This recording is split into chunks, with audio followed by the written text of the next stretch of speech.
Today I'm going to be looking at point slope form. So,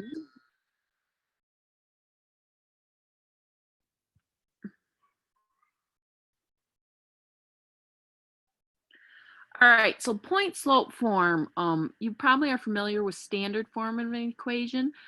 This session is going to focus on point slope form. So point slope form looks like this. You have y minus y sub 1 equals m times the quantity x minus x sub 1. So the values that you will fill in are y sub 1, m, which stands for slope, and x sub 1. The y and the other y and the x will remain as y and x.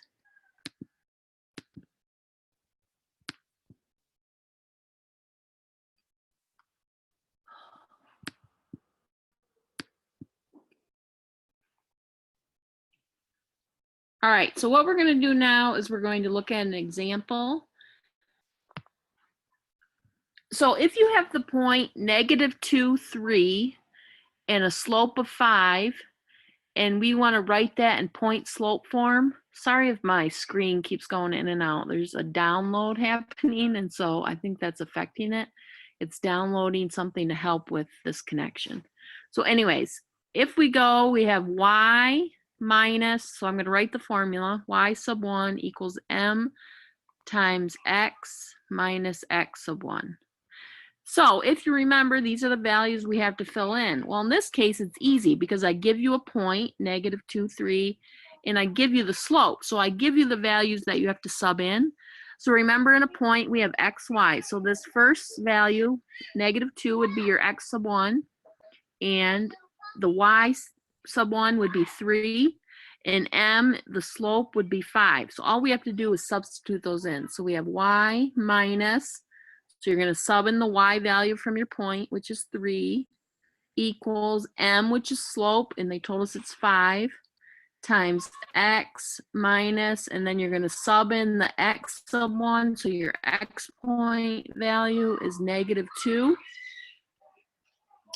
And then if we look at that, we have y minus 3 equals 5 times the quantity x minus -2. You're probably not going to see it as minus and negative. You'd see it as plus. So you're in point slope form, it would look like y minus 3 equals 5 times x plus 2. So that is known as point slope form. All right, so now let's look at another example. So same thing, I give you the point and I give you the slope, and we want to put it in point slope form. So we have y minus, so the values you're always going to fill in are this, I'll put a box here for now. So the rest of the equation always looks like this. So we're going to put in y minus the y value. So you look at your point, which one's the y value? -5. This box here is the slope. So the slope is -3. And then this box is always the x coordinate of your point, which is -4 in this case. And then if you have minus and negative, we want to clean that up. So it'd be y minus -5 is +5. -3 times the quantity x minus -4 is +4. So that would be point slope form for that equation. And notice it's called point slope because it gives you basically a point and the slope. All right, one more here real quick. So if you want to pause this, you can take a minute to try it on your own and then come back and I will unpause it and see how you did. So again, if you want to pause it, go ahead and then pick back up.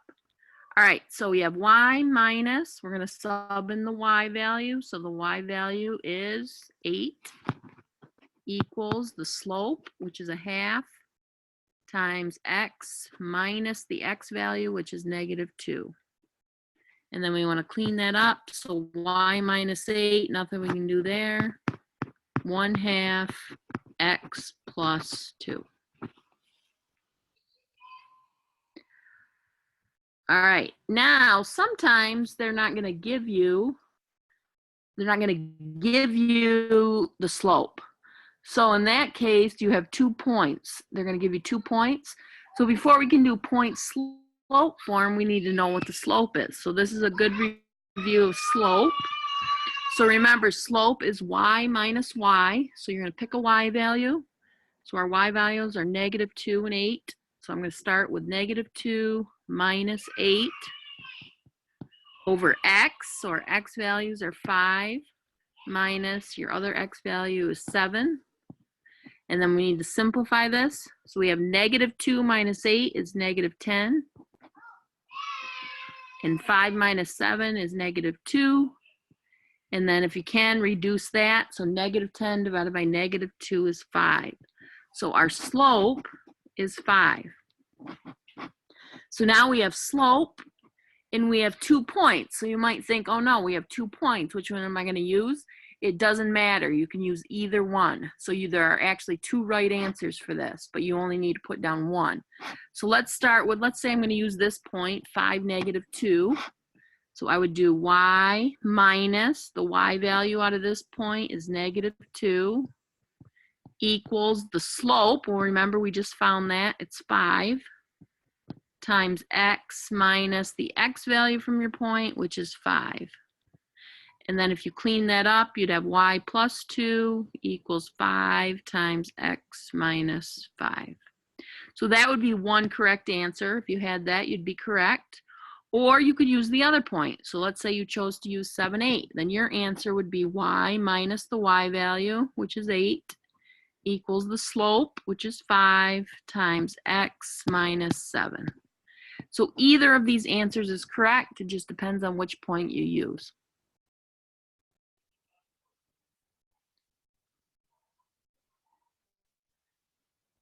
All right, so here are 2 points. If you want to take a moment and pause the video, you can.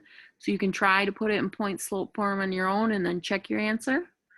If you're not comfortable with that yet, just feel free to follow along. So either pause or follow along and then pick back up. All right, so we have 2 points. So if we want to put in point slope form, we need a point. Well, we have 2 points, so either one would work. And we need slope. Well, notice we don't have slope, so we need to find it. So slope is y minus y. So your y values are 8 and 15. So 8 minus 15 over x minus x. So you have -3 minus 7. So 8 minus 15 is -7. -3 minus 7 is -10. And that would become positive 7/10 because 2 negatives make it positive. So that's your slope. Your slope of your line is 7/10. All right, now to put in point slope form, you can pick either point, doesn't matter which one. So I'll give you 2 answers. If you have one of them, you are correct. So let's start with this point, -3, 8. Point slope form would be y minus 8 equals the slope. Well, we found the slope to be 7/10 times x minus -3. And if we clean that up, we'd have y minus 8 equals 7/10 times x plus 3. So that is one correct answer. If you have that, you are correct. Or you could have y minus 15 equals 7/10 times x minus 7. So that is point slope form. A lot of people like point slope form because it's easier. Some people think it's easier to put in that form, especially if you're given the slope and a point. All right. Now would be time for questions, but since there is no one here, I'm going to move right on to the second part of my lesson, which is about fractions. Some of us have troubles with fractions. So we're just going to look at adding and subtracting fractions. So if you remember, when you add or subtract fractions, you have to have a common denominator, which means the bottoms have to be the same. So when you add or subtract, you look at the tops and you add or subtract them. So this is plus, so we're going to add 1 plus 3 is 4. The bottom, which is called the denominator, stays the same, which is 4/2. And then you always want to reduce a fraction. So 4 divided by 2 would reduce to 2/1 or just 2. All right, so here's a few to practice. Adding and subtracting fractions. Here, the denominators are all the same. So all you have to do is look, add or subtract the top or bottom, or sorry, the tops. So here we have subtraction, 1/3 minus 2/3. Notice the bottom's the same, so we're ready to go. 1 minus 2 is -1, and the bottom stays the same. So that would be -1/3. 1/4 plus 3/4. Notice the bottom, which is called the denominator, is the same. So we're ready to go. 1 plus 3 is 4. 4 is the denominator. So we have 4/4, which reduces to 1/1, or just 1. And then the bottom one, we have 2/5 plus 8/5. So again, the bottom's the same. We're ready to go. So 2 plus 8 is 10. The bottom stays as 5, so we have 10/5, which reduces because 5 goes into both 5 and 10. 5 goes into 10 twice. 5 goes into 5 once. So we have 2/1, or just 2.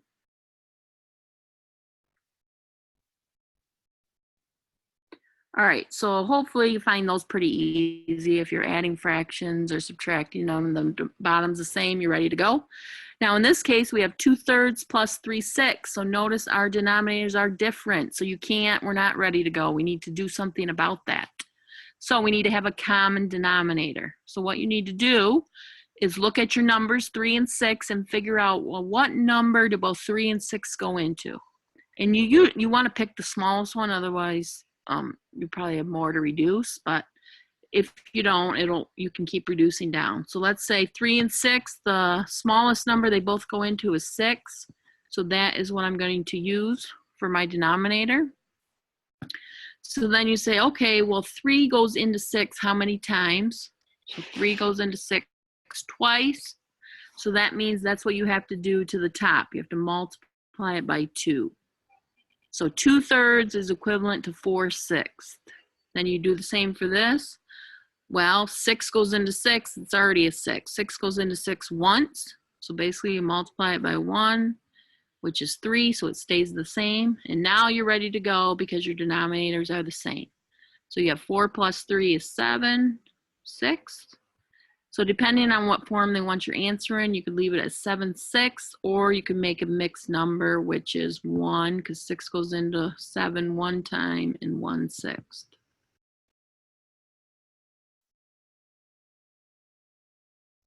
All right. Now we have, sorry.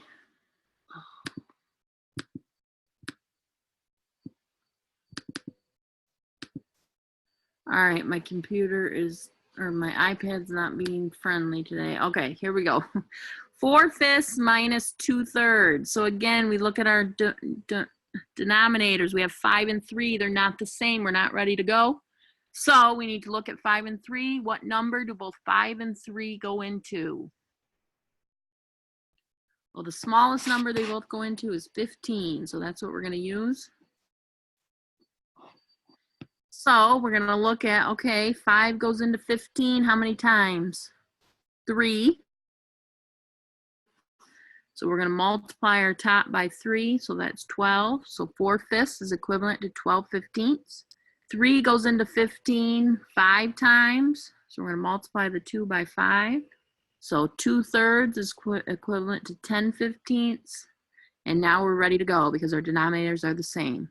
So 12 minus 10 is 2, and the 15 remains. So your answer is 2/15.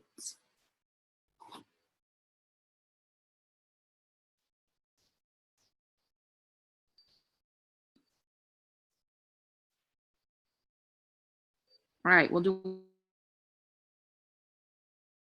one more here. So we have 7/10 minus 2/15. So notice our denominators are not the same. So we need to figure out what number do 10 and 15 both go into. So if you think about that for a minute, they both go into 30. So that's what we're going to use. So 10 goes into 30 how many times? 3. So we're going to multiply the top by 3. And 15 goes into 30 how many times? 2. So we're going to multiply this top by 2. And now we're ready to go. So 21 minus 4 is 17. And the 30 remains. And then if you 17 and 30, there's nothing that those both go into. So it is reduced. Now let's say you didn't use 30. You thought, okay, 10 and 15, what do they both go into? And you use 60. So I just want to show you how that would work. So 10 goes into 60 6 times. So you'd multiply the top by 6. So you get 42. 15 goes into 60 4 times. So you'd multiply the top by 4. So you get 8. So you get 34 60ths. Well, notice 34 and 60, those can be reduced because 2 goes into both of those. So how many times does 2 go into 34? 17.